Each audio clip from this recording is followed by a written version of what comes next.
Hey everyone, welcome to the Magic Morons. I am your co-host, Joe Cherries, joined by three other co-hosts. Let's start with Alper. Alper, I introduce yourself. I'm Alper, and I'm a co-host.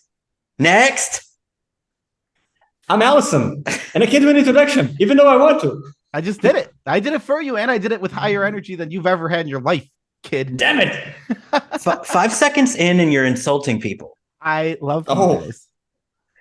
So nice. And We finally, also have Beezy. we have a co-host, officially a co-host, because why not? Why not? The best co-host, aka Beezy, aka the co-host of Nitpicking Nerds, and now the co-host of Magic Morons. It was Also decided, the tallest co-host. but like by an inch. You guys are both By a lot. I lost my tall title. fuckers. That's Apparently, Allison is actually like 6'3". I learned this yeah. Something like He that, looks yeah. like he's 2'4" because he's like That's on the bottom because frame the of camera's up above him. Yeah, There are camera's only looking down. two tiny legs above you. Yeah. That's me. yeah. His legs started as nipples, and just he sort of walks around like Right. a little. Oh like, no, Beezy that's some strate- There's about to be Mexican another shit. co-host too. So It's like a golem. Beezy Okay. strategically chose to have the camera facing up, so it looks like he's even taller. Oh, he did? Oh, but you see, if I put the camera taller, I'll put it like this, and that's where That's- the dungeon will end, and the dungeon is part of the fun. You're not Yeah, supposed well, to- it is. I don't know. Has Beezy ever seen Silence of the Lambs? Yeah, I was just Have you- bringing the t- Amber like- co-host. Look at Allison's room and tell me that it's not Hannibal Lecter's cell from Silence of the Lambs. It looks pretty Hello, drab, Beezy. pretty bleak. it is pretty bleak, yeah. It's disturbingly bleak. Okay, so we're here to talk about the big MTG 30 weekend. Our thoughts on it. The full disclosure: Allison was not able to make it, but you were there with us in spirit, and I was super depressed that you were not able to make it. But You know, from the amount of message that I received, all the back and forth and everything, I feel like it was just. I even cracked jokes while you were just like seeing things. So it was Yeah. virtually there, virtually, yeah, you could have taken the virtual pass. I don't. Did anybody? That's a nice cat rectum right there. Like, Thank you. it's beautiful, nice out. Did anybody hear about the virtual side of it? Because we can go and talk about our actual like thoughts on it. But did anybody hear anything about the virtual passes and what those were like? And did I only know anybody- they exist. Yeah, sort of like the Black Lotus VIP room. Yeah. They're only a myth. Yeah. I didn't really interact at all on that side of it because I was just there. So I don't know what the virtual stuff was like. Okay, so you guys, the nitpicking nerds, you guys have good opinions on stuff. It's true. What's your overall take on the MTG 30 event as a whole? I think the first thing you start with is let's just start on day one, right? So the first issue for day one was obviously the command zone. That was the huge issue on day one. So you get in and like first thing, it's an amazing look. Like the whole venue was 10 out of 10. It was the coolest looking thing I've ever seen for a Magic event and super duper awesome. And then you look around, it's like, all right, let's play Magic. And me, Beezy, and Alper didn't have command zone passes. So we're not going No. into command zone, obviously. So we look around, there's nowhere to play. So it's like, well, what? But there were 350 like open seats in the command zone at the Yes. time. The Like, that's whole the thing. command zone, there was like nobody in it. There was probably like, I would say there was like maybe 100 people in the command zone, and then like just a huge wave of just empty seats. And that was awful. We had to literally just find tables that were randomly outside for people to eat lunch on and turn Mhm. them into gaming tables. I, And that's really sucked on day one. I got yelled at by Beezy. I think we decided to name the Judge Frankly. Frankly, His name was Frankly. Yes. Frankly, and there's a reason why. Is because I, as in an act of like last minute desperation, walked up to I didn't realize that he was a judge. I figured he was just sort of like a guard or whatever. And I said, "Is there any way like I could beg, beseech, or plead you to get in there?" And he said no. And then I said, like in like I thought was an obvious like Hollywood kind of like, how you doing? Like I was like, well, what if I slipped you a little bit of money? Just kidding. And before I could get the just kidding out, Frankly goes, "Frankly, sir, that is not a joke that you should be making at a Magic the Gathering tournament in front of a judge." And I was like, okay, I'm not Got playing shot down. anything. Yeah, but he's yelling at me like I'm bribing him to win in the competition or whatever. I don't have like I'm not seated. I'm not playing a game. Like what am I bribing? But A you future guys were play? but you guys were asking just to join the command zone, right? There was Just to sit no down. tournament. It was just a place to sit and play Commander, right? Just to sit No down. event. Yeah. Wow. There were 350, at least 350 seats wide open.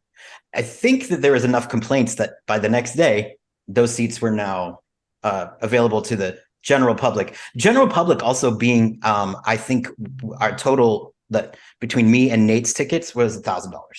So that's like even we couldn't get in to the Holy Land, as it were. Wow. Mm-hmm. Yeah. The command zone, which in theory is a fine idea, but what they should have done one of two things, right? They should have had the command zone be open to everybody. The passes cost a couple extra dollars, and everybody can get into the command zone. Or they can do the opposite, where nobody gets into the command zone, and what they do is they have a huge free play. But if they want the command zone, they could also just at the event sell $20 tickets, and people would have gone in because it's the place to free play, right? Yeah, I would have. I think they had to money. change it because nobody in the command zone could find games. So like Mhm. the people who paid so much money for these Ruby and Lotus passes literally just couldn't play. With their, If especially I with had the- to pick one thing that made them actually switch it back was the people who paid extra money complaining to them. it was also one of the big things was they couldn't play with their friends specifically. Like even Yeah, if it's you like, could oh, I didn't find get a a game, Black Lotus pass. I wasn't there for that.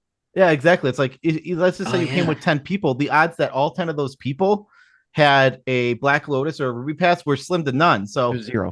yeah, they're pretty much zero. So one of your friends is going to be left out of the command zone, and that was just a feel bad. And there was nowhere to play with that friend because there just weren't open tables. Did you guys ever meet anybody who had a Black Lotus pass? Did you sit down with anybody who had one? Because I never got to actually meet anybody. I knew someone who had one. I didn't interact with anyone when I had Black Lotus pass. Yeah, I interacted we with interacted people. with a lot of people. Yeah. A lot of rubies, a decent number of rubies, but never any Black Lotus passes. But those sold out in like 10 minutes. There was I a heard it rumor. was like literally like 30 minutes. Yeah, well, they were gone. It was 10:10 when I bought my tickets, and they went on sale at 10 in the morning, and they were gone by then. Like, Wow. Yeah. and I think rubies were gone. Like they sold out really quick. There was a rumor going around that the Black Lotus, Black Loti, is it plural? The Black Lotus thing. They did not go to anybody but maybe the chosen few, as it were. Like perhaps maybe the people who presented on stage or the people who were cosplayers and I don't know where I heard that rumor from. Maybe I made it up in my own head, but I swear, I mean, I heard that. I don't think I'm that creative, honestly, like mentally, just don't think so. But I'm sure they went to people. There probably just weren't any of them. So you never saw them. I mean, yeah, because if you were there as staff, you wouldn't have to wear the Black Lotus like thing. And I'd imagine they want to reserve like the nicest areas for like, the special guests and whatnot, right? Did you guys, I know this for a fact. We didn't, none of us made it to the Crimson Vow party, and I'm okay with that, I think. From what I heard, we missed very little. Yeah, I have to say that once again, Edgar Markov has been just beaten into the ground. You really did. See, I had no problem with Kibler's cosplay at all, but I think it's hilarious how like worked up you get about it. I like that you don't funny. like it. Yeah. He does not look like a vampire at all. Like he has a tan, no contact lenses, and I mean, look, long hair. Okay, good. You saved a little money on wigs, right? Okay. So then why don't you just take that saved money and get some fucking white contact lenses, and then everything will be hunky dory. Like I would have been able to forgive the absolute lack of like just if you're cosplay or don't cosplay, but don't come there looking kind of like a drunk knight. Like, it's just, it was really just like, I put in more effort on my makeup for this podcast than he did for that event. I will say that Kibler is not a cosplayer. That's not what he does. But I understand what you're saying. Olivia's cosplay was absolutely phenomenal. Like 10 out of 10. I see. I just thought it was amazing. I thought it looked. The eyes could have been red. I'm telling you. 9.8 out of 10. 9.8 out of 10. No, 9 out of 10. The Just eyes give it were a a 10. big deal because I'm just eyes are a gonna big give it a deal. Dude, vampires with the eyes. Oh, all right. I can't do it. I can't use my blood pressure. Oh no. It's just contact lenses, man. They're so key. But I digest. Oops. I also hit enter on mistake. You mean digress? No, I know that, Joe. That's the joke. If you have to explain it. What was the joke that you were making earlier? What was it? I think it was like you were making fun of somebody. Like, No, I was holding right. rice in front of my face. It was. Oh, okay, funny. that's right. Right when you when you shot down our first attempt at an intro, we're friends, everyone. Okay, so speaking of later on that night, the night that we did miss Crimson Vow, there's a fun story that I feel like compelled to tell because I've made an argument that the nerds have been on the A list for some time now. And I got a lot of pushback from Joe on it. Joe, do you still B list?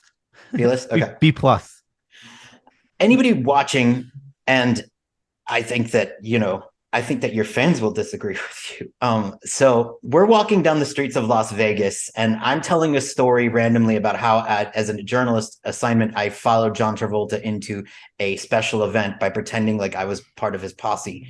And thank you. I mean, I guess basically what it was is that like I was dressed for an award show in Tampa for the the International Awards for Indian films, like the Hindi musicals, whatnot. John Travolta was a special guest there. I made my way onto the red carpet, not realizing that it was the red carpet. I stumbled into like a bunch of light flashing at me, and then I realized John Travolta is standing like maybe like 7 feet away from me.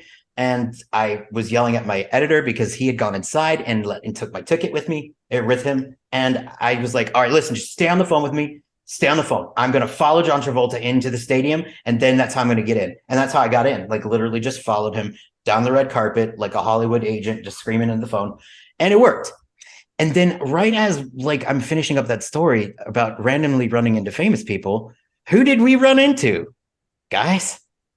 I forget his name. You do? Okay.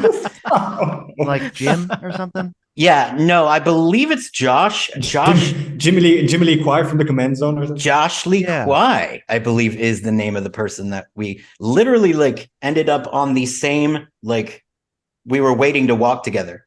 Like the street corner, yeah. Yeah. And well, you hear Josh Lee Kwai's voice, he's like nitpicking nerds, and everyone's just like, huh? Mm-hmm. And I mean, the conversation was okay. Here's why I have to brag, because I got to witness it as like a third party, right? Because I've been like following your trajectory since for a while now. I mean, I've watched you guys go from, I believe, although I can't confirm this, 40,000 is what I believed you were at when I first interviewed you, and like you've doubled the size of your audience since then. And I could actually confirm that for you. If we had the date the interview was, I could tell you exactly where we were at. I can tell you the date, but I'd have to look it up. Let me see. It was less than 40. If I'm not mistaken, when we start talking about I really thought it was a lot less than that. I think it was like 10K. I can check right now. I'll check. I'll check. Let me look. I will have a look-see at my Tube of You studio. It's where they say that they've given us handles, but I don't know how the handles work. By the way, side note. Do you have the hand? Do we have a handle yet, Beezy? We're at Nitpicking. Everybody. Yeah, they just automatically gave us one. They'll give you one, like whether you like it or not. Gosh darn it. I did a lot of interviews, I did. Okay, so I think you guys were like my third or second interview, if I'm not mistaken. It was real early on. Okay, so the time frame we're looking at here was September 10th, 2020 is when that happened. Oh my God. Yeah, you're way off. What were you at? We had 8,200 subscribers. I knew it was up. under 10K. Wow. I knew it was under 10K. Holy shit. Wow, that just means I'm even more brilliant by knowing. I knew that you guys were going to get big. Okay, so Josh Lee Kwai knows the Nitpicking Nerds because he asks Nitpicking Nerds. And we got a little tete-a-tete with him walking down the streets of Las Vegas. He is so like laid back in real life. I think it's very like much like yeah, I got to go to this thing and I got to do this thing, but I just want to do is shoot some craps and look at there's a Frozen Joe. I think there's I'm a not Frozen frozen. Joe. Not even. Oh wow. No, I was just listening. As we're splitting up to go to a pizza place, it's, Josh Lee Kwai turns around and is like, "You guys have been killing it," and then we sort of floated into the restaurant, and I was like, "Joe, do you think that you're not A-list now, and still you say B-list, even though Bottom of B+. A-list. That's what I say. I think so too." Alison, what do you think? You gotta go with just A-list, just straight up A-list. I'm just if firm. Josh Lee Kwai knows you guys by name, Yeah, say. he Just rec- say. Josh Lee Kwai knows a lot of people. It's like Josh Lee reckon- Kwai's mom is on the A-list. Everybody. she Of could. course, If don't you she, know her? if she wanted to, she could be. I'm pretty sure that he could get her into any event that he wanted her to go Maybe to, like his barber. or his plus one. Although he's married, I think that was his wife with him. Yeah, I think so. But no, he recognized your voice from just hearing you. He was not looking at you. You guys were talking, and Yeah. he recognized your speaking voices. That's how he recognized you. It wasn't until, because we didn't know that he was staring until he said "Nitpicking Nerds," and we're just like, pretty much. You have to admit, you guys were a little like, well, Joe was happy, but they don't want to admit to happiness. It's not cool to be happy. I didn't say I Right. wasn't happy. I was very happy. I was talking about it with Beezy. You But also it's- admitted that you what- were A-list. What's a very cool thing about the moment is just like, it's cool. Like, obviously every single person, like, fan that tells us we're doing great, it's awesome. And every one of them means something. But like, when someone who's doing the top tier of the thing you're doing says you're doing a good job, it feels pretty good. Like, he's literally running like one of the top. I mean, maybe the professor is the bigger channel, but it's Command Zone and Tulare Community College. It's those They're the highest two. production stuff. They're doing the highest production stuff for sure. And when they say you're doing a good job, it feels pretty good. And speaking of your fans, wow, I was also kind of treated to like sort of witnessing the like star power of the Nitpicking Nerds. Like, I was just again, it was sort of like watching a documentary of like all these people coming up asking for your autographs, like having you sign cards. Can I ask you guys, how do you feel about signing cards when you get like a really old or expensive card? And like, do you find it like odd that they want you to sign cards? I mean, I get why they want you to sign something Magic related. I get that. But like, do you ever think like, I mean, do you guys ever want like people who are not the artists to sign your cards ever? I'm just curious. The reason I like having people sign my cards, if I do, is for a memory. Like, I had most recently at a draft-a-thon, I finally won. I hadn't won anything. It's a draft-a-thon is a thing we do with our friends where we just draft a bunch in a day. But I won one of the rounds, and the card that won me the games, I had the people I beat sign because it was really fun. So it's a memory that I put to the side, and that's what we're doing for them, right? It's a memory for them. I do make it very clear if they ask me to sign something expensive that I'm ruining the card. Essentially, it's like, yes, I know I am relatively known in the Magic community, but nobody will pay for this ever. So just know the card is losing value when I put my signature on it here. You're relatively known. I mean, I'm just saying, like, Kwai. There was the on most the streets of Las card, Vegas. The most expensive card I've ever signed was, let me think, I think a Jewel Lotus. Somebody had me sign a Jewel Lotus for them. They opened it was at the Commander Shield event in Rochester, which is an awesome charity event run every year in Rochester, New York. If anyone wants to check it out, it's super awesome. Maybe Alper and Alison come for that next year. That would be amazing. What is this? Like, what do they do? Like, what's the like?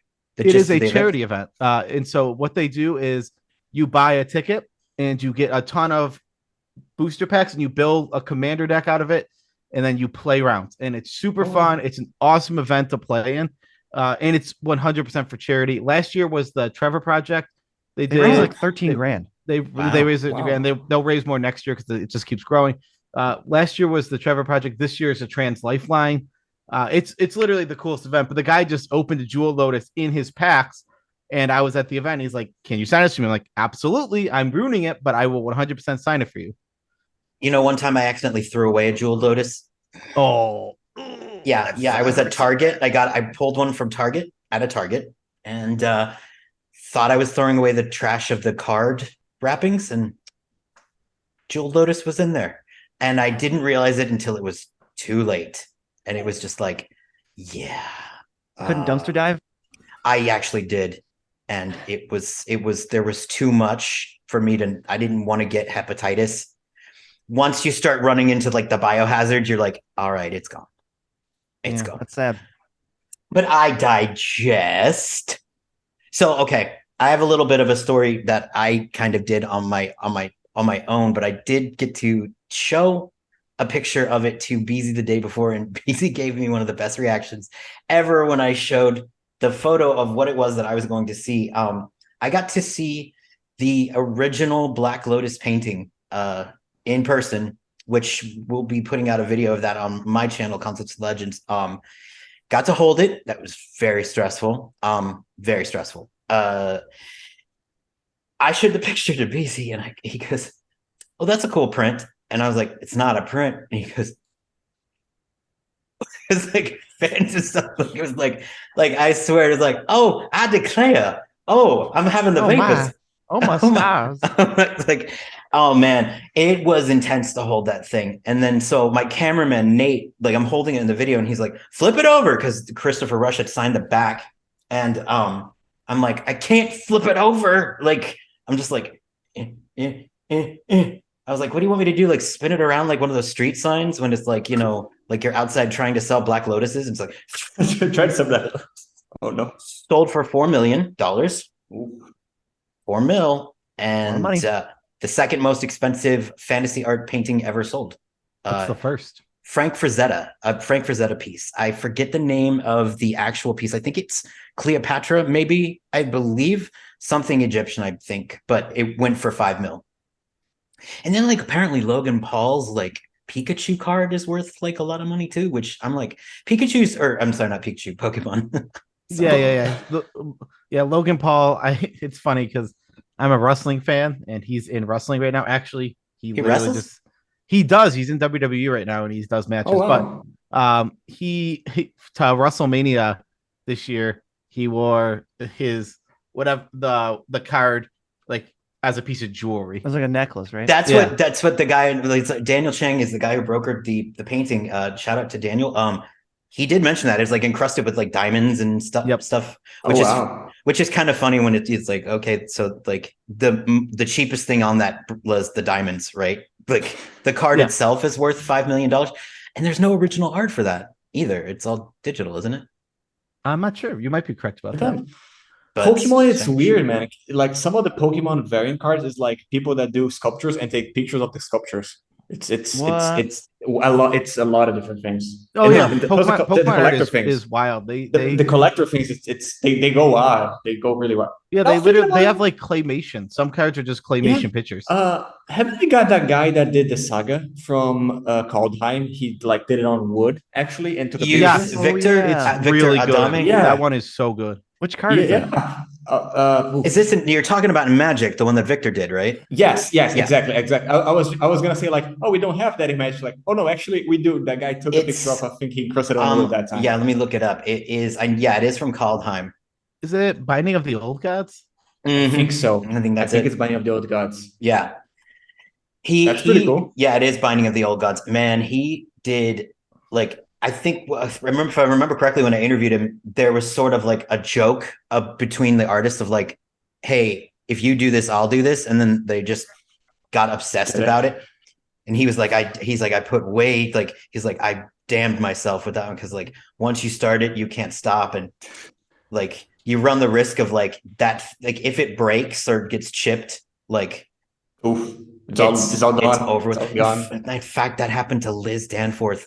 I was talking to her, and she was signing her artist like booth in Artist Alley, and she had an original, and somebody from behind, like on the reverse side of the like tent or like the cloth side that they all were like set up at, somebody knocked it off the wall, and it broke in half. Like Yeah. And she's like, I'm hoping I can get it restored. And she's like, I don't even want to say its name because it's too much. Like, I was like, oh shit.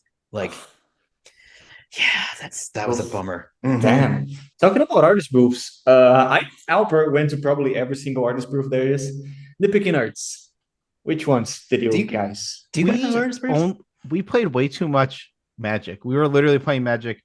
I'd say we played the right amount of Magic exclusively while we were there. Like that was all we were doing. Like we didn't stop at any of the booths. And the only thing we bought there was the secret layer, and we had Alper go get that for us. I went to go get it for myself, and I offered to get it for you. I'm like an errand boy. We said, what was the thing on the highlights? Like, there's to be fair, fetch me the secret layout. Here's how it actually happened. What actually had happened was we were going to. I'm like, oh, I want to get one, and then someone said there's a huge line. I'm like, I'm not going. And Alper's like, I'll go that way. So I gave him my card, and then he decided while he was up there, he's like, damn it, I want to buy one. And then he got one for himself while he was up there. I the highlights video, there are two of them. Is that what is it really? I didn't even notice that. I think so, because like in the highlights, you're just like, I'm satisfying my inner junkie or something. You're just well, that's because I was satisfying my inner junkie. Man, I got some fucking good pulls for my double masters. I mean, some fucking good pulls. Yeah, I saw you gave that one guy the Allosaurus Shepherd, didn't you? That was a very nice thing to give away. It wasn't like alt and fucking. It was foil. It was alt full. Yeah, I realized I was being very super generous, and you were. I think that maybe they thought that like I was like not aware of it a little bit, but I was like, I'm giving like that. I mean, you know, he helped me a lot. Max is his name. He helped me make the segment interesting because he knew everything about every card ever. He was a very nice guy. We played with him.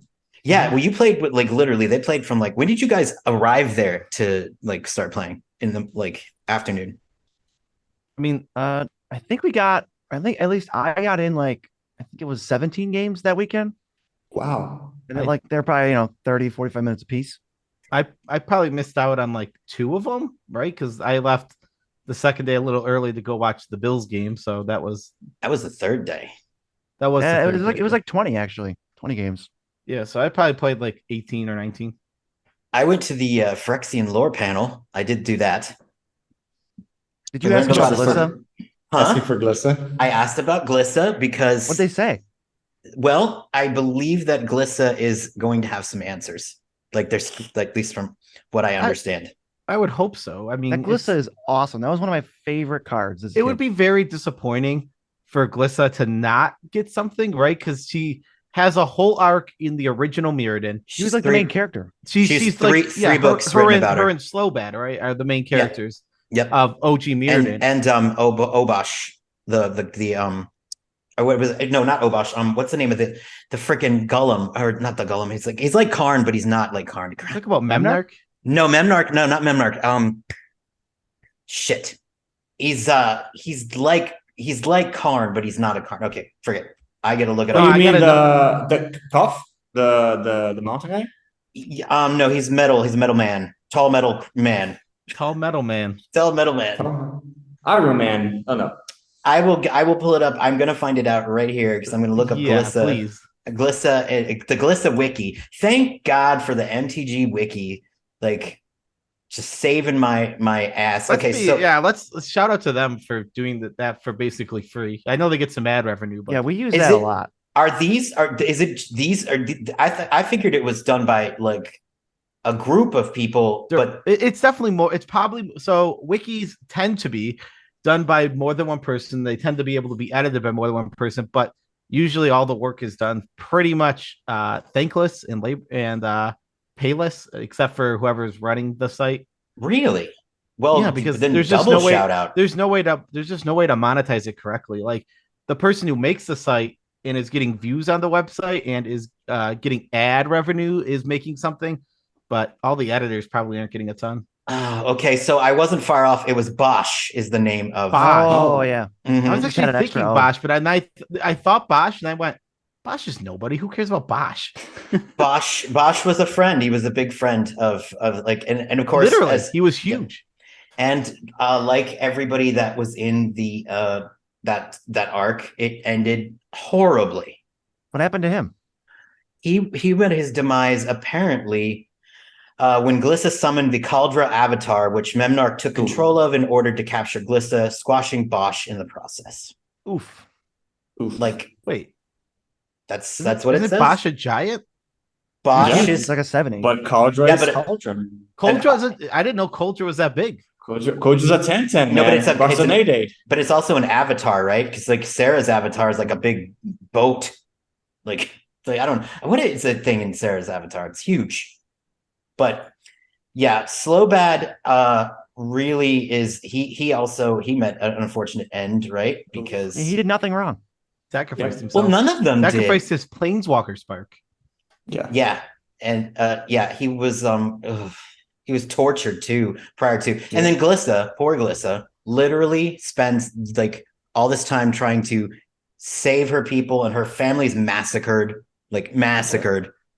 She does everything she can to defeat Memnarch. She does these seriously heroic things. She saves Mirrodin once, then she gets Phyrexianized. And then off screen, and then her people call her Glissa the traitor because she's now apparently like, and this one thing I don't quite get. Vorinclex, does he strike you as that smart? Because he seems like kind of just like he's very mouth primal. breather. Yeah, very mouth breather. Like he doesn't seem like he would have the strategy to sort of like organize a force. But Glissa could. I think it's just about brute force and like survival of the fittest over there. Because I feel like Gliss is the behind the scenes brains of it. At least that's what I'm second hoping. in command, right? She is. And I mean, also, do you guys know this? Where the hell do the Paraders come from? Like, was there like they were like they get like created like a program out of the oil or whatever. So like there's just supposed to be one dominant Phyrexian of each color. One of like them. If you killed like Jingataxius or whatever, Phyrexia would just like make a new one. Jingataxius, but some new other Phyrexia, because it was so metallic, or Mirrodin originally being so metallic. Mm-hmm. Phyrexian oil corrupted it very easily, and the whole planet is essentially a giant computer. It's like digital Dante's Inferno. So they just like basically the planet makes a Praetor. Like if Jingataxius dies, the planet would just make a new blue Praetor that'd be new. I feel like I just said that exact thing. I heard didn't even pick a new Praetor. One of the best theories ever that I wish is true, that Urabrask is actually a Phyrexianized Slowbad. And that would be sweet. That would be such a good twist. It would make a lot of sense. It would, because he is still he's still pretty much a good he's a red aligned. He died. Well, he did die, but then again, Glissa's a zombie too. Like it would make sense because he's red aligned. He's into tinkering, all that good stuff. I mean, and they sort of look the same. Like he's got a little bit of it looks like what a Phyrexianized goblin could look like. Maybe. Although, who knows? It's a plausible theory. I think it's wonderful. What was I going to say? You're going to say, get that pussy out of my face. I don't even remember what I was going to say. Amber's distracting me. Well, Beezy's always distracted by, some sort of pussy. What would then you say? Okay, so what about you, Beezy? What would you say some of the highlights of the event were? Highlights, getting to go inside after realizing the command zone was open 50% to people. Just we got to meet creators. I was trying to keep track of the creators we got to talk to in some capacity, and it was like Alper, obviously you. I talked to MTG Nerd Girl, Airball, Aspiring Spike, Katie Karloff, Jim LePage, Josh Lee Kwai, Saffron Olive, Bobby Christine, Melissa Dotora, Ruben Bretzler, Veggie Wagon, Teferi Magic, MTG Malone, Charles, the mono white guy, I forget his name, Jumbo Commander, Talia Vest, and Covergo Blue. It's just like a million people. And Billy the Fridge, who is not an MTG content creator, but is a YouTube star in his own right. He's a rapper, and I recognized him from a movie a Netflix documentary that he was featured in as a talking head called Farmer Bros. I was I was watching, I think you were playing with him, and I was like, where do I know you from? And he was like, maybe from this movie. And I was like, holy shit, that's you.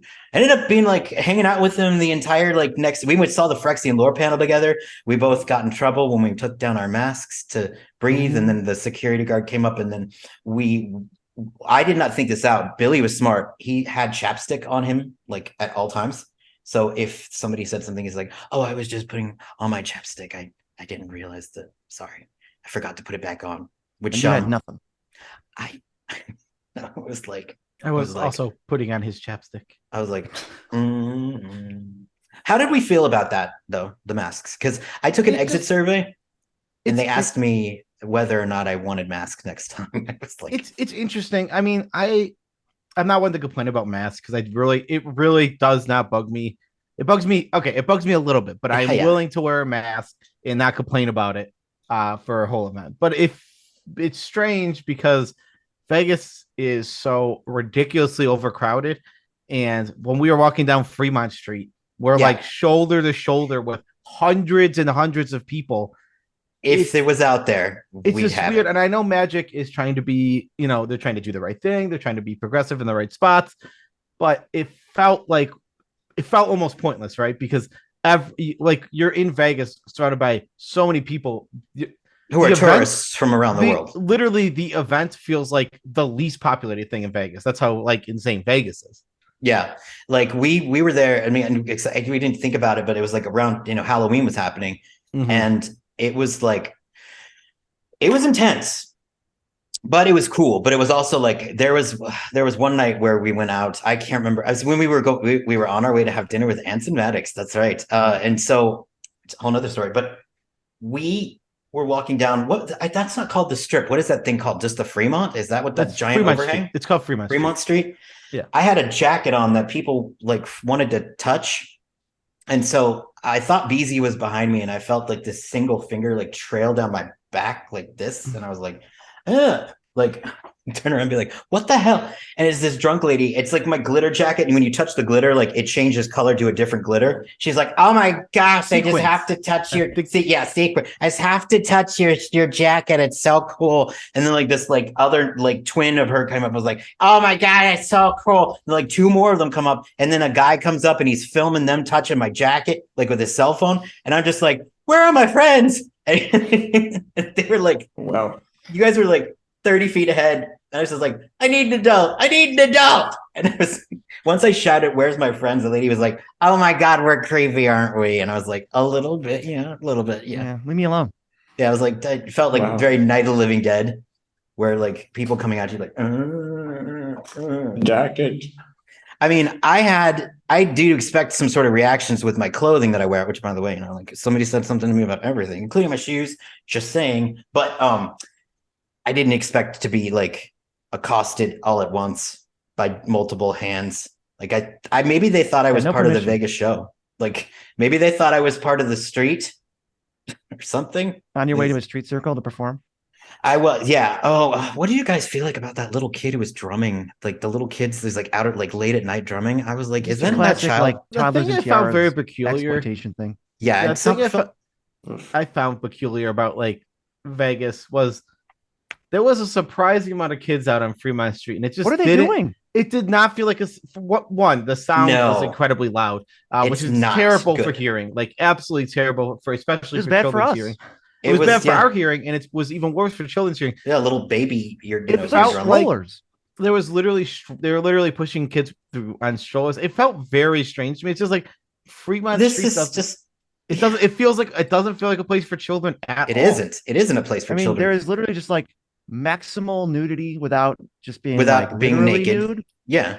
And there's crackheads and drunk people running around.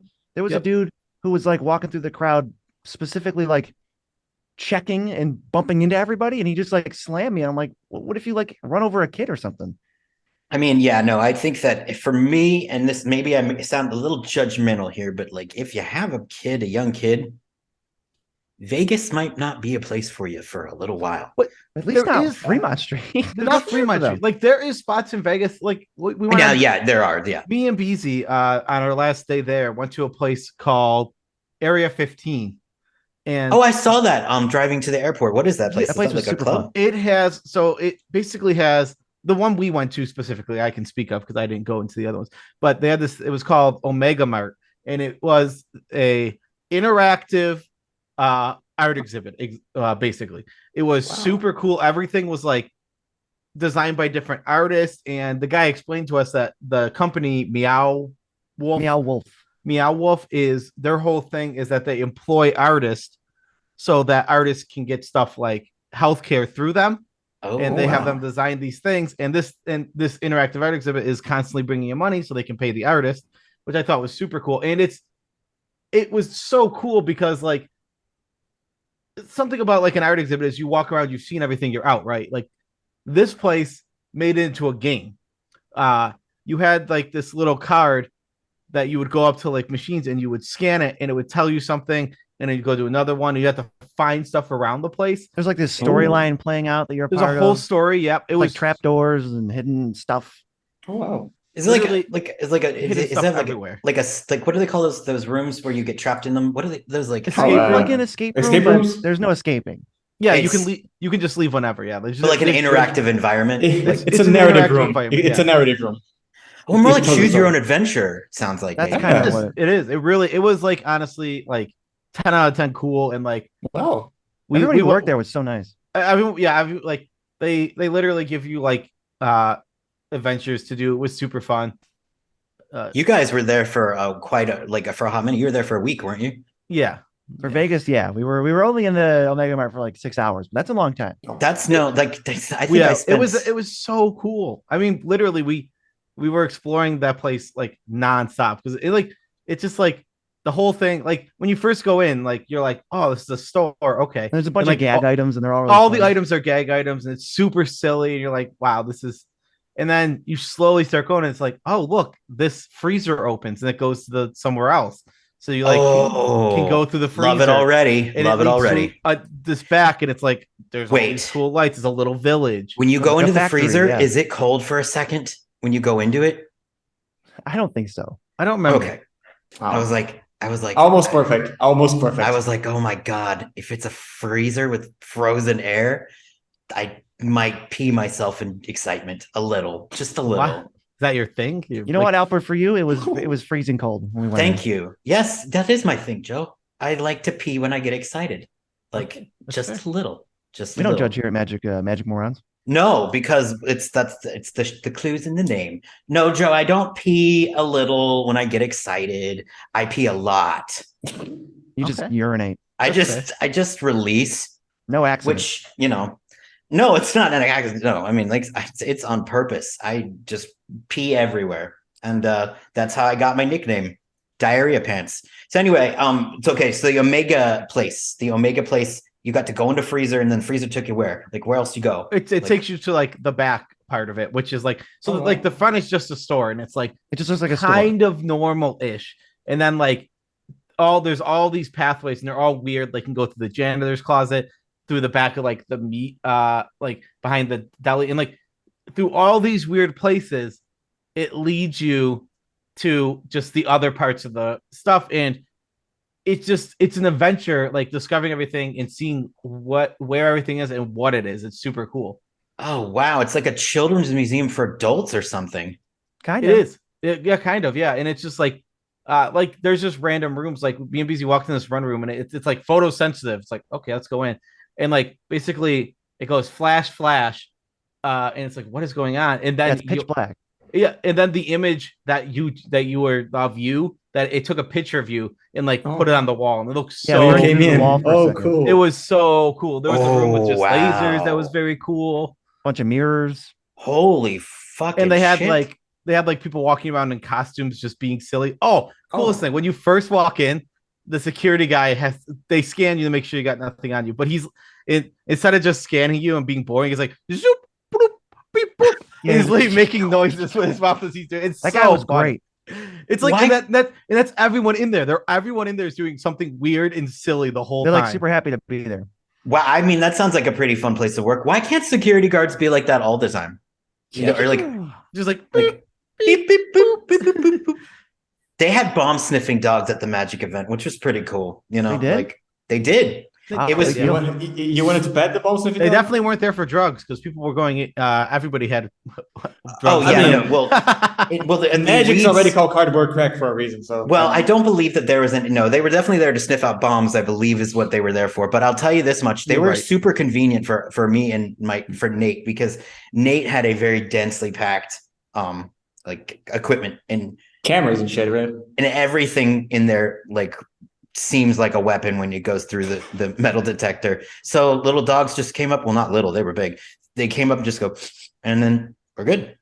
Cool. But then I, like a dopey motherfucker, I got stopped like 5 times going through the beat things. I was just like, I think it might be this, and then this, and then it turns out my glasses case, Oh, because it doesn't. It just tells by shapes, and I guess my glasses case that looks like that resembles a giant suppository bomb. Big old weapon.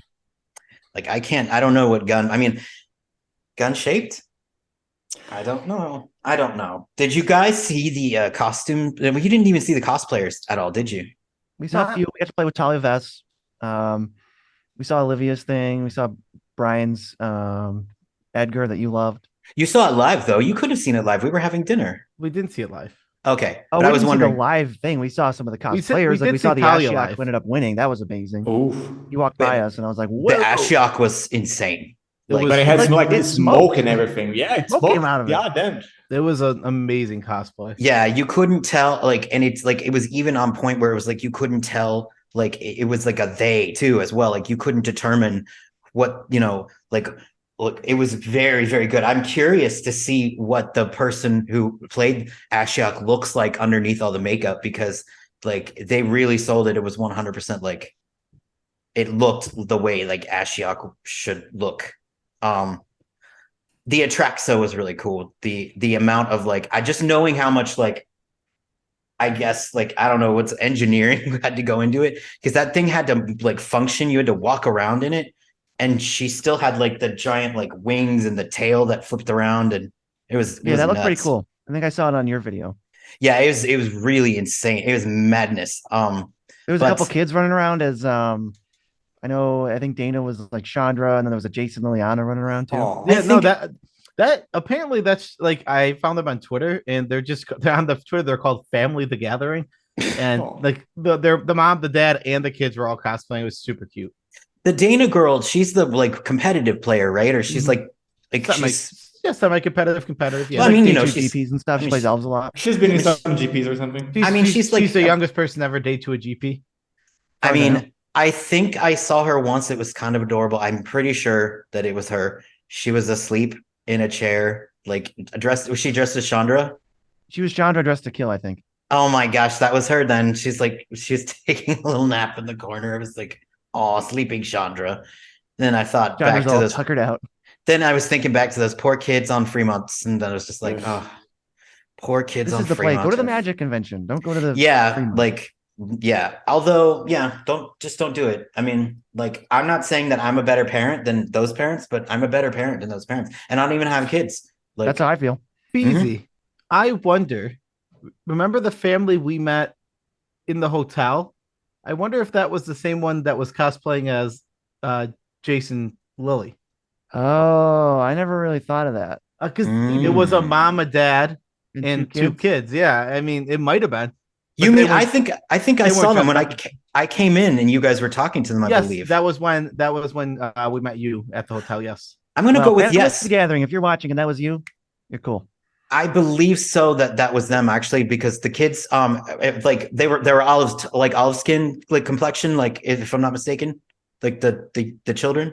I think Maybe. so. believe so. It was such a short interaction. But that's my memory. I'm like, I remember random things where like, like, but I'm pretty sure that might have been them, because they had a little boy and a little girl. Yep. Mm-hmm. Yeah, I think so. Isn't that funny? You guys are just talking to the famous peoples everywhere. Even And we when don't even know it. And we don't even know it. When we got to have dinner with Anson Maddox, which by the way, Anson did give us some incredible gifts, and I actually am going to give mine to Alison, because I missed Alison. Why don't instead of that, why don't we just give him one of ours? Me and Beezy have two. Oh, well, okay. I mean, sure. I mean, You guys Don't have to. But I mean, then you can keep yours. I didn't bring that up in order to be like, hey guys, will I you didn't give think a you did. word? I didn't think you did, but I was just saying like then you can keep yours, and then maybe you'll still have one. That's sweet of you. Thank you. Yes. All right. Works for me. Thank you. Damn. Yeah, because you guys are, you're like a single unit when you're together. Like that's There's why only that's how one I knew nitpicking nerd. that's that's how I knew you guys were going to be really big. So at 8,000, and now you're at 90,000. Mhm. God, that More just, than 10 times our growth. that just says Ooh, so yeah, it much is more about. I than mean, 10 times. again, it says so much about me and my ability to notice brilliance. It do. I mean, wow. But I knew you were going to be big because fought on like the way you fought on screen was just so entertaining. Like it was like a married couple that just like I thought you were either like friends since kids, married, or dating, or that was it. Yeah, like or brothers, or maybe cousins, maybe something like that. Because there was just a familial kind of feeling to your bickering, where it's just like you know each other inside out and back to front, kind of just that relationship. And I was talking with Joe like in the hotel room, and it was like it's funny, like if there had been 1 year of an age difference between the two of you, like you wouldn't have like been able to connect, because Joe, you said that you were 20 or 20, like wasn't Beezy like 15 and you were like, I mean, there was like the age group was just on the cusp of like before it would have gotten weird, right? Like Yeah, it was a 5-year difference. I was 20, he was 15 when we first met. right. It's like you weren't old enough to drink, and like if you'd been old enough to drink, it's like it would have been something else entirely. But Would have been like sus. it'd been sus. I learned that word the other day. I'm like, oh, it's short for suspicious. Very Yeah. cool. But It's short for Among Us, I think. It yeah, is short for Among Us. Yeah. Everything it's short for Among Us nowadays. What's Among Us? Like, is that a Oh video my. game, or Oh is that? my. I've never heard of it. Oh, Is it- Alper. He don't have to learn. We don't have to put him to that rabbit hole. It's not even cool anymore. So Well, what point is an learning Among Us? Is it a meme? it's a A game. game It that was a became very a meme popular that video became game during the pandemic. That's Yeah. Oh, is it the one with zombies? It involved No. deduction. It involved the game was all about deducing who was the quote Imposter. unquote. Yeah, but it's basically playing Imposter. werewolf in space. Yeah, it's werewolf in space. Basically. Yeah, it's just a werewolf variant. Yeah, that's fair. Yeah, It's werewolf in space basically with mechanics and but it was very popular. Yeah, Did you Yeah. guys play Among Us? for a bit. I don't think It I've was ever fun. played. I played for a bit. It was fun. I've paid $2 and I regret it every single day of my life You paid $2? for Among Us. Yeah. Is that like a lot of money, or? No, not a lot, but it's still. It's $2. It's $2. I could have used that to buy a booster pack or something. I don't It's know. 8 gumballs. Yeah, exactly. I'll be Wow. more happy with 8 gumballs. Is that how many? Okay, so like, what is a booster pack of Double Masters 2022 in Gumballs, Beezy? Like, How much is it? The new oh, currency. I mean, They're I think it's getting like rid of I think it's like six. They're getting rid of $75. I think it's $75 for a booster. Well, 'Cause it's they're 300 double. gumballs. 300 gumballs. Do you really? Is that? I mean, I'm gonna take his word for because It's actually it's pretty. It's not too hard of math. It's just whatever the number is Gumball times 25 4. cents. I have whatever the- dyscalculia. It's yeah, I know. I know. Every math But is hard math. I know it's hard for you, but I'm saying like it's multiplying by 4 if you can do that. Oof. Yeah, give me Ouch. anything and I'll tell you how many gumballs it is. You guys didn't buy any mercantile though, really, at this event? Like none, like on your No, own? I really wanted to go to play with people, and we just got so much playing and chatting and signing and pictures done. It was great. What was the best game? What was the most triumphant, or maybe the most fun one where like everybody kind of were there any games where people got to man. pop off, or was it competitive? What was the overall like feel that playing with your fans? There was no game in particular. It was I don't fun. think all it was a weekend. bad game. Yeah, there wasn't the worst game we played Oh, was actually in the hotel room. It's because there was Mana Crypt Soul Ring on turn 1. I was like, oh, cool, what a game! Oh yeah, Oh, that's yeah. pretty. Our new pretty friend cool. Mia whipped out Soul Ring Mana Crypt turn 1. It's like, I was like, yeah. Thanks for that. "Yay." Was that after dinner that night, or was it Mm. before? Oh Yeah, wow! That was like the last thing that happened. That was late. before before everything went to black. Well, that's sort of the gist of it. There was the very first like the first day was like the roughest, but the fact that they fixed everything made this event just overall an amazingly fun event. I think one of the problems we had that was with this event is they treated it kind of like a tournament instead of a con. Yeah, And it was definitely a con, right? Like totally. this Totally. was not a tournament. Yes, there was No, this playing going on. Yes, there was lots of side events and all that cool stuff. But it was a you were there to con before socialize. It was it was a lot of con socialization. events. before it was a con before it was a tournament, and they needed to have room for people to just go to and hang Yeah. out and play and be around. And that's what they lacked on day one, and they fixed on day two. So it just made the event an absolutely awesome. I did. I enjoyed it. I really did. I mean, I did. like, I think. Let's see. The setup was amazing. the set designs were incredible. I They did wasn't. a really It felt strange having to wear a mask when you don't have to wear a mask basically anywhere else. But I mean, That We were was at a the bummer. airport, we don't have to wear one, but I don't know Yeah. how that works.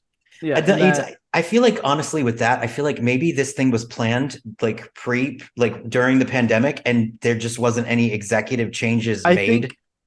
I think the main thing is Wizards is trying to be a progressive company, which is great, right? Like obviously it's money driven because companies are money driven, but they're trying to be a progressive company because they know their audience is progressive, and which is I think overall yeah. good. I Overall think good, they might have over. but I think they just haven't let it go yet because even I remember all the Command Fest had the same thing, and that was it's like and Command Fest have been the only place requiring me to wear masks for the past like 6 months.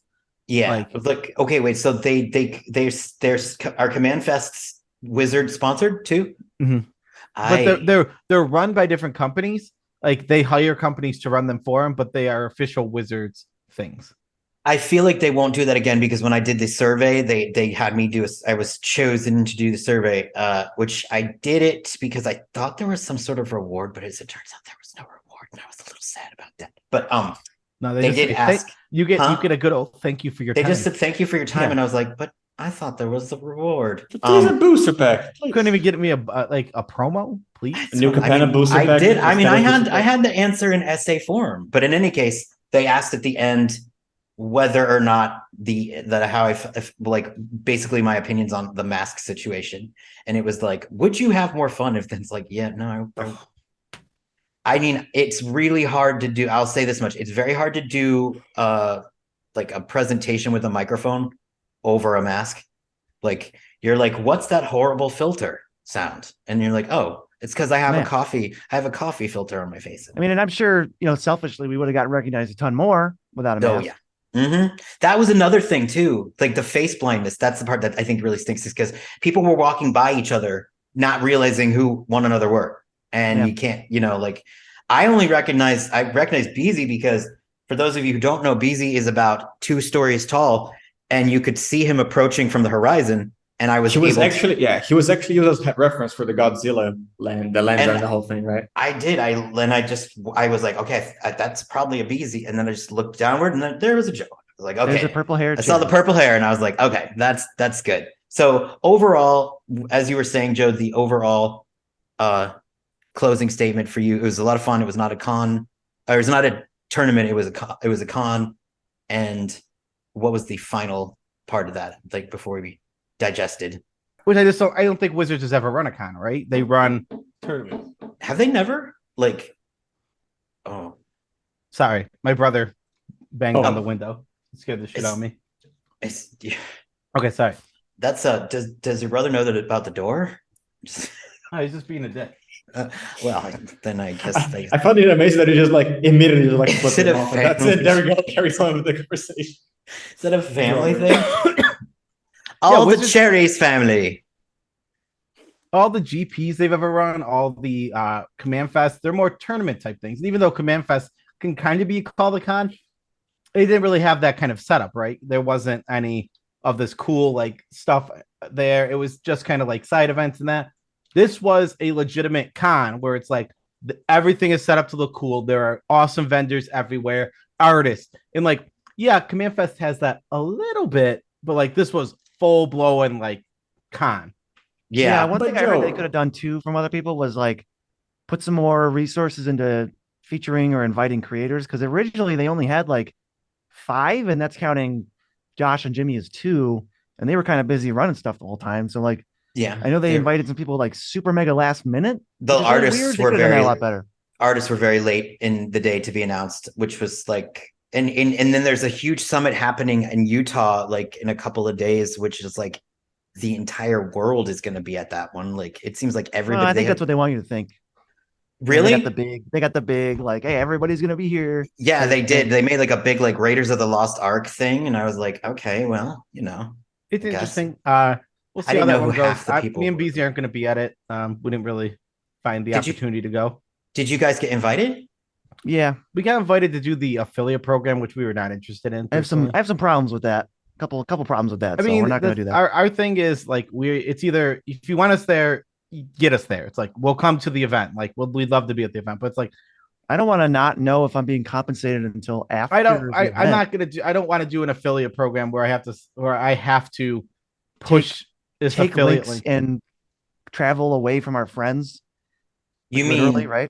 So do you go to that thing and then they will let you know after whether or not it's compensated? You can track it as you go, but the problem is if I'm going to this event, I have to buy the tickets in advance. I have to book the hotel in advance before I ever know if I sold a ticket. And it's like, that's just not plausible. Right. And you have to sell like 10 tickets to get a room and then like 10 more to get a flight or whatever. Wait a minute. You have to sell them, like meaning through your channel? It's like an affiliate. Yeah. You have to like direct people program to buy it through you. And so it was like, so me and Cherries could go for free if we sell enough. And then if that's true, if we sold enough, we're taking 40 tickets away from anybody else who wants to sell them with affiliates because there's a million creators trying to do it. So then like 4 people don't get to go if we go. Like what? Do you think that that's what the big poster, like, is everybody confirmed on the poster or did they just like? Everyone on the poster is going. I don't know if everybody on the poster sold the 10 tickets or whatever. It's just like they're going. Yeah, it's just it ends up being they have to push the tickets. Like it's like if I'm going, I'm gonna tell people I'm going to this event, I'll post about it and I'll do all that. But it's like an affiliate link just makes it like into this weird like job, and it's like either I'm getting paid to go or I'm not. It's not this in between thing where I'm doing work. Okay, well, can we tell this story because it is sort of a funny story about that cute redhead that was like outside the place that you were just completely like not catching the vibe that you were like he came. Okay, I don't even know if that vibe was there, but it might have been. Christ. The vibe was there because when he came up, I was like, who is that? So like, and if like, and I was just watching, I'm watching these things like, and I've know, and I've sledded it up enough to know when somebody is after something. Now he had eyes locked on you, like almost like wide-eyed, like it was like this. Like he was, very like almost like locked in. Vampire seduction. He came over once to say, hey, when we were playing Commander at the single table, he came over first to say, we're going to be leaving soon. We'll give you the table. And then that's very good, Beezy. You're not blinking. Oh, Christ. Holy fuck, man. Not even blinking. That's very good. Does it burn? No, contacts are cheating when it comes to staring contests. Oh, really? Hydrated. Oh, well, I didn't realize we were staring. But that's not how he was staring. I think it was a little less like, I'm going to kill you. I'm committed at this point. You continue. Yeah. God damn. Carry on. Okay, so he came over once to say, hey, we're going to be leaving. When we leave, you want to get the table. Then he came over again and made sure we got the table. Then we get to the table, and then he says, by the way, there's this great bar that we're going to, but you can only get in really there at 5:30. That's when I'm going to be there, and that's like the best time to meet. Oh. But like 5:30, that's the time that I will be there. You guys should come. I know you did. And why didn't you tell me? I thought you knew because when he left, I turned and I was like, "How about that sexy ginger?" And you were like, "What? What sexy ginger?" And I was like, "The sexy one that came over and asked, like, that told us twice that he was leaving and then told us where he was going to be and what he was going to be doing and the sexy ginger." In hindsight, that's a lot of information. Yeah, like he was very experienced. Like, I mean, maybe I don't know if I would have necessarily allowed our little lamb to go off into the dark night with the sexy ginger because the sexy ginger did have a little bit of like a little bit of a wicked, gleam in his eye. And sexy ginger, if you're watching, I mean, call me. I'll put it in one of the Nitpicking Nerds videos saying, hey, if you were that sexy ginger. But see, but hopefully it's the right. This is not sexy going in ginger. the episode, by the way. Is it because like I think that this I don't- story This can is go the in the episode. I think that this can be in the episode because it's a great story. Because it was just like Right. Joe was like, "What?" I didn't catch that at all. I was Not like, even "You not didn't even a little. didn't even he wasn't even a blip on your radar. It was like, I'm bad at that. I'm really But I bad mean- at that. And what I was trying to say was that I've gotten cautious when it comes to hitting on people who are fans of the channel. It's like a weird game to play because there is always a parasocial relationship that it starts with. And even though And a weird power dynamic. so it's weird to deal with. ordinarily I would agree with you, but Sexy Ginger had the Sexy Ginger power dynamic going on. Like this is clearly a player. Like that was some smooth criminal shit coming For all in and you know, being. he also has a channel with 90,000 subscribers. Sexy Ginger is the name, by the way. I mean, look, I'm just saying. I feel like he had game. He had some serious game. Like the kind of game where like they come up and you're like, oh, I know he's bad for me, but I'm gonna do it anyway. Like that's the kind of game he had, and I'm just saying, like, so it was just like Joe was just like, and then meanwhile, you know, I know, but how do you not notice someone that good looking? I noticed him. Well, you did. Okay, good. At least that happened. I was. I Like, noticed the human. I just didn't The notice human. there was any flirting going on. Oh no, there wasn't. It was not so much flirting as it was like, I'd like to fuck you. But anyway, speaking of, thank you guys for joining me tonight and my co-hosts. And we're all co-hosts now. Never mind. Thank you for co-hosting. Thanks for joining me. Thanks for joining me. Thank you for Thanks for joining having me. me. Yeah. I Had a feel good so time. joined. I'll do it again. You're welcome back again. I welcome you. Please. You are me. I'm you. And Is this a cult? Is this a cult? It is now. mhm.